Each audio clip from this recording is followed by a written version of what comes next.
మెజార్టీలో గెలిచాడన్నా, ఈడేం గెలిచాడన్నా కనీసం జగను ఆడు కొజ్జా గుద్దలనా గుండు. కరెంటు బిల్లులు పెరిగిపోయినాయి ప్రభుత్వం వచ్చినాక అని అంటున్నారు కదా, నిజమేనా?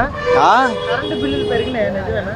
పెరగడం తగ్గిస్తాడు, ఆయనే తగ్గిస్తాడు. ఆల్రెడీ పెరిగే ఉన్నాయి, ఆడున్నప్పుడే పెరిగినాయి, దొంగనా కొడుకున్నప్పుడే పెరిగినాయి.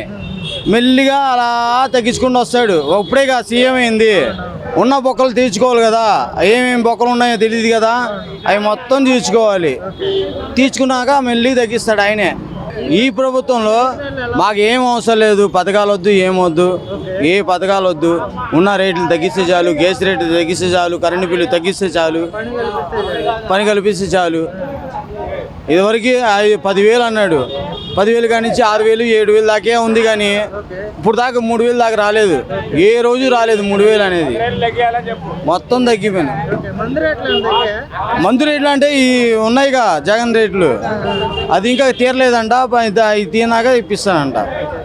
జగన్ గారు అసెంబ్లీకి వెళ్ళకపోవడాన్ని మీరు ఎలా చూస్తారు?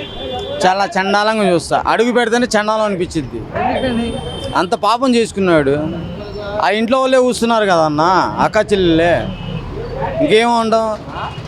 ఏం తప్పు చేశాడన్నా చంద్రబాబు? ఆయన గురించి ఉసు కలపడం దేనికి? ఇప్పుడు ఏమైంది? కొడుకులు అంటాడు, తండ్రిలు అంటాడే. ఏది సైకిల్ బయట ఉండాలా, గ్లాసులు సింకులు ఉండాలా? దేని పెట్టి తాగుతున్నాడు? బాటిల్ పెట్టి తాగుతున్నాడు ఏంటాడు? గ్లాస్ పెట్టి తాగట్లే. ఫ్యాన్ లోపల తిరగాల, ఫ్యాన్ కాటాకి వెళ్ళిద్ది, సైకిల్ 10 సార్లు ఇక్కడే ఉండిద్ది. వాహనం పెట్టి ఏం తిరుగుతున్నాడు? వాహనమే కదా, సైకిల్ కూడా వాహనమే కదా, ఇంకేంటి? అదనమాట. సైకిల్ కాదు, బండి కూడా వాడతా నేను. ఈ బండి సైకిల్ కూడా తీయన్నా. మా ఇష్టం, ఎప్పుడు పడితే అప్పుడు. ఏదో ఒక పట్ట తగ్గాలనుకో తగ్గుతాం. ఆడ ఏకంగా అన్నీ తగ్గిపోయాడు కదా. ఇప్పుడు ఇదివరకు బాగా బలిసి ఉన్నాడు, ఇప్పుడు ఏకంగా తగ్గిపోయాడు. అంటే రాష్ట్రంలో మహిళల మీద దాడులు అఘాయిత్యాలు ఎక్కువైపోయినాయి కూటమి ప్రభుత్వం వచ్చినా కానీ జగన్ గారు అంటున్నారు కదా, ఇందులో వాస్తవం ఎంత అంటే నువ్వేం చెప్తావు? వాస్తవం ఏముందంటే, ఉన్న మంచితనంలో కొద్దో గొప్ప అలా ఫోన్లో, అదే టచ్ ఫోన్లు వచ్చినాయి కదా, ఇలా నొక్కితే చాలు ఎన్ని స్పాట్లో అక్కడ ఉంటారన్నారు. అది ఎన్ని స్పాట్లో కూడా లేదు, లేదు. ఏం చేస్తుంటారు? బట్టి పని చేస్తుంటా. కళ్యాణ్ గారు ఉప ముఖ్యమంత్రి అయినాక ఎలా అనిపిస్తుంది? అంటే బాగుంది అనిపిస్తుంది. ఇది వరకు ఉప ముఖ్యమంత్రి అంటే ఎవరికి తెలియదు. ఇప్పుడు వచ్చినప్పటి నుంచి అతను ఉప ముఖ్యమంత్రి అంటే బాగానే పంచాయతీలో బాగానే చేస్తున్నాడు, అందరికి బాగుంది. ఏదన్నా తేడా వస్తే మాట్లాడుతున్నాడు సభలో కూడా, బాగుంది. ఏ విషయంలో నచ్చాడు, ఏ విషయంలో బాగా నచ్చాడు? ఏ విషయంలోనంటే ఇప్పుడు చంద్రబాబు నాయుడు కూడా ఎదిరిస్తాను, అడుగుతున్నాడు బాగానే, ఇది చేయండి అది చేయండి అని బాగానే మాట్లాడుతున్నాడు. అంతే, ఇంకా జనాలకి ఇంకా అదేం కావాలి?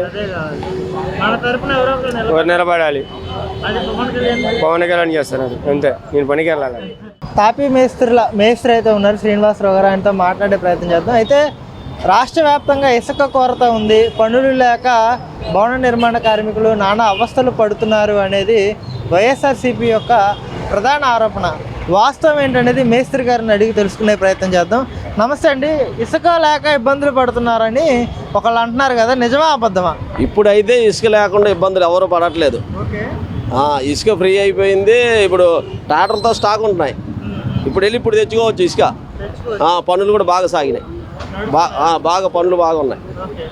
ఎలా ఉందంటారు గడిచిన 5 నెలల్లో మూవ్మెంట్ ఎలా ఉందంటారు భవన నిర్మాణ కార్మికుల వరకు? అంటే వరదలు వచ్చినప్పుడు కొద్దిగా ఇబ్బందులు పడ్డా, ఇప్పుడు ఆ వార పనులు బాగా సాగినాయి. అందరికీ మనుషులు దొరకట్లా, ఇప్పుడు కూలీలు దొరకట్లా. కూలీకి డిమాండ్ పెరిగింది, కూలీలు దొరకట్లేదు.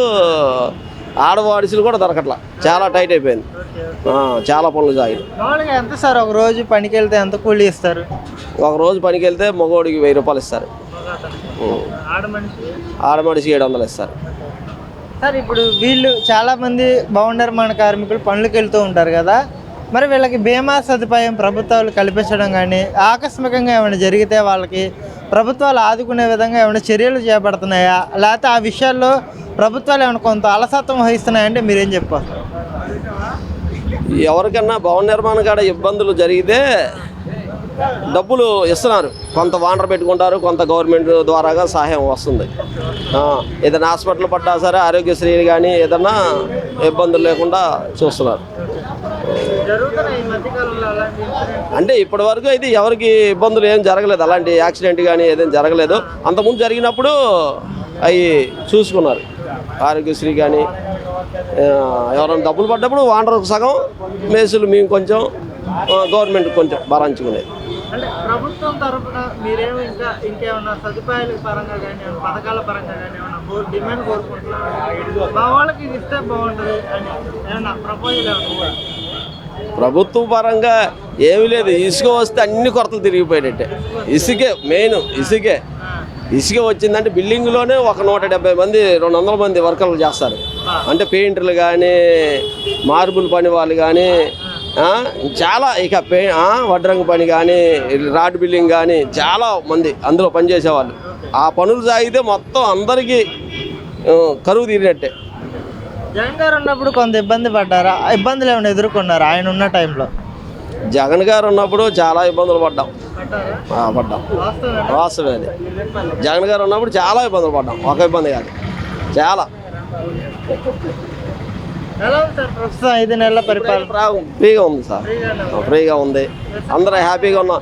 అసలు ఇప్పుడు ఇవాళ చూడండి, అంతకుముందు అయితే సెంటర్లో జనాలు కుప్పలు ఉండేవాళ్ళు, ఇప్పుడు సెంటర్లో ఒక్కరు కనపడట్లా, అందరు ఖాళీ అయిపోయారు. చూపించండి, అసలు మొత్తం వెళ్ళిపోతున్నారు, అసలు ఒక మనిషి దొరకట్లా. అసలు మేము కూడా జంటర్లో ఈ టయానికి జనాభా ఉండేవాళ్ళు, ఇక్కడ ఉండేవాళ్ళు, అందరూ పని సాగింది కాబట్టి ఎవరు లేకుండా వెళ్ళిపోతున్నారు. అసలు మనుషులు దొరకట్లా. మేము మనుషులు దొరక ఇంకా సెంటర్కి వెళ్ళి అడ్డా మీదకి వెళ్ళి తెచ్చుకుంటున్నాం.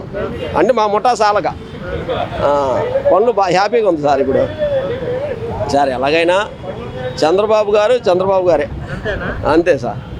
అబ్బో, చంద్రబాబు గారు అసలు వరదలు వచ్చినప్పుడు అలా బురదల్లో తిరిగేది ఎవరు సార్? అసలు ఎమ్మెల్యేలు దిగాలంటేనే అమ్మో బురద అంటుద్దామని చూశారు. అలా చూసేవారు ముఖ్యమంత్రి గారే అలా బురదలో తిరిగి చాలా రిస్క్ తీసుకున్నారు. కాబట్టి ఏరు రాలేదు. అక్కడ చిట్టినగర్ ఉంది కదా, చిట్టినగర్ దాకా వచ్చేసాయి నీళ్ళు, గుడి ఎదురు దాకా వచ్చాయి. ఈ ఏరి మునగల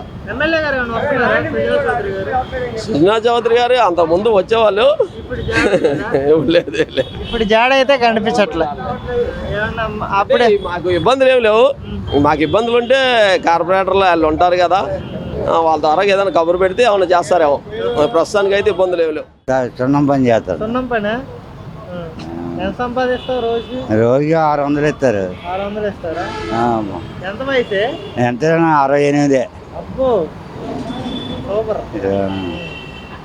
ఏంటి ఎలా ఉంది గవర్నమెంట్? ఎలా ఉంది? బాగానే ఉంది, మార్పు కాపాడుతుంది. ఎలాంటి మార్పు?